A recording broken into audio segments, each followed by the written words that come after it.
د کندوز ولایت د امام صاحب ولسوالۍ د مکی دارالعلوم د علماو او شاګردانو د دستاربندۍ دغه غونډه د دغو فارغانو شمیر 250 تنو ته رسیږي چې 60 تنه یې ښځینه دي. امروز 52 نفر فارغ شده و از دوره ختم بخاری صحیح و همچنین از دوره حدیث و دوره تجوید و دوره حفظ کلام الله الهی. بل لور ته هغه علماو چې په دې معنوي غونډه کې خلکو ته ویناوې کولې وویل د علم او دینی علومو حاصلول یو مهم او معنوي کار دی او ځوانان باید د هیواد د پرمختګ لپاره د دینی زده کړو ترڅنګ معاصر علوم هم ترلاسه کړي.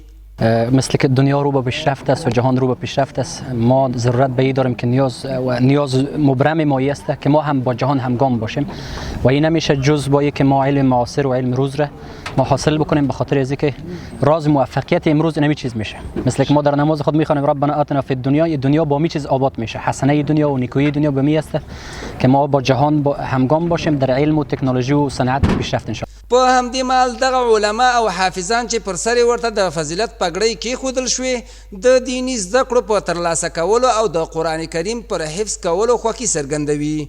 دوی له اسلامي امارته د دینی مدرسو څخه د لا زیات ملاتړ او پیاوړتیا غوښتنه کوي. از دیگه برادرای کوچک خود به این آرزو دارم که باید که کمر همت بسته کنند، درس بخوانند و مدارس ها را پر رنگ بسازند. امنیت و بسته مدارس های دینی را قایم کنه و دیگه از مدرسه ها حمایت کنه. پیام همی است که هیچ وقت درسشان ترک نکنه، درسشان بخوانند، پایبند باشند. امروز که حافظ شد فردا صبح انشاءالله عالم مجید میشه.